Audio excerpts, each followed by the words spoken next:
So one of the interesting things about this, and I think really a hugely important, until the mid-'80s, the big concern in the United States was inflation. And everybody worried that we were going to have inflation. Prices were going to rise. They usually rose most in these industries where there was no or very limited competition. Since the 1980s, we have had almost no inflation at all. In fact, what you see people worrying about now is deflation, prices going down, and the quality of many things has gone up. So if you really counted inflation correctly, it would probably be much lower. If the deflation would be much stronger than it. You couldn't buy, for example, a flat panel TV for $10,000 at one point. Now you can buy them for $200 or $300. And you know, I used to do these numbers in the Commerce Department. We have no really good way of adjusting for these quality changes.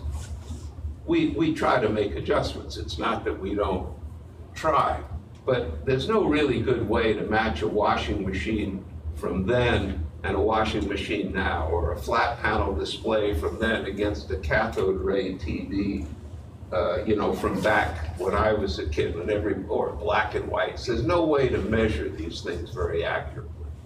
So this competition has put downward pressure on prices, and it's changed the calculation.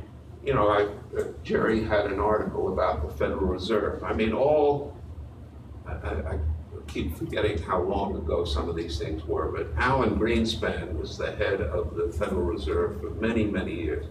Every damn week, he would talk about how much, you know, the danger of inflation. We had to be sure that there was no inflation. There hasn't been any inflation. And the big reason for that is not that we have good monetary policy. In my view, it's not monetary policy that's keeping prices down.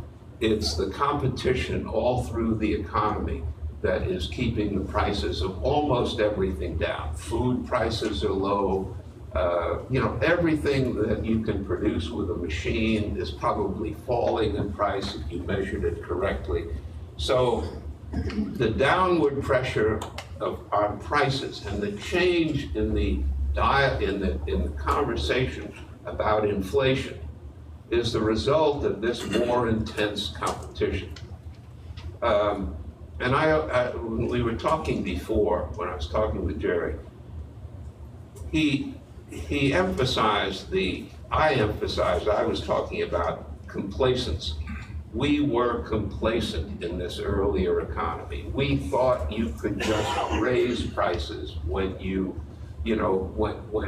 if labor costs went up or something, people didn't think, how can we control this? Or what they thought about was, we can just raise prices. We can raise our prices a little bit. I used to work with a man who was on the board of Bendix.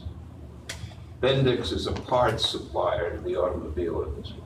What he told me was that basically they would go in to talk to General Motors, and General Motors would say, you want 7%, we'll give you 6%. And it would be over in half an hour. When this world changed, when the Japanese cars started to come in, he said then the meeting with General Motors would last for 2 days, and they'd end up with maybe no increase at all. And after a while, sometimes General Motors would say to Bendix, you've got to give us a 5% reduction. So the competition led to big changes all over the place. And I think in some ways our policies, our understanding of the economy has not changed to keep up with this understanding of the world. In some ways our policies, our understanding of the economy has not changed to keep up with this understanding of the world. Now, I don't know how much time I've taken now, Jerry, but About a half an hour. Okay, well, I'm getting to the end.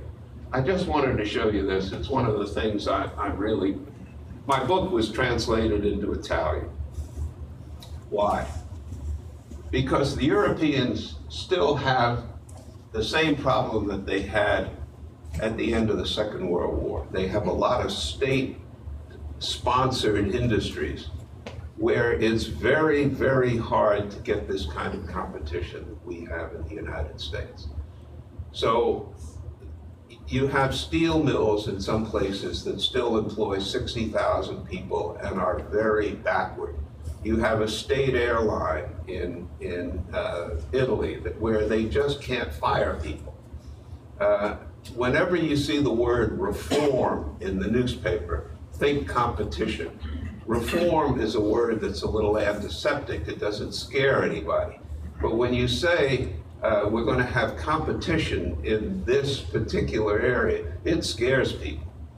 And so in Europe, this was used in the Italian parliament as reasons why they ought to be in favor of reform, because in the United States, it has worked, among other things, to keep inflation down, but very importantly, to increase the productivity, to get through this complacency that was a real problem in the economy for the whole post-war period until maybe into the 70s. So that's the story of this book. It's an argument, it's really an argument that inflation is a function of weak competition rather than monetary policy. That had been understood at one point, but it became politically convenient to blame it on the Federal Reserve and not on the private sector, not on monopoly in the private sector, not on unions, but to blame it on the Federal Reserve. So that was a political convenience that became the basic view of the economy. But I think that is changing, and the situation that we're in now, I think we're still a very competitive. We've maintained a lot of the benefits of this competition, and it makes it tough.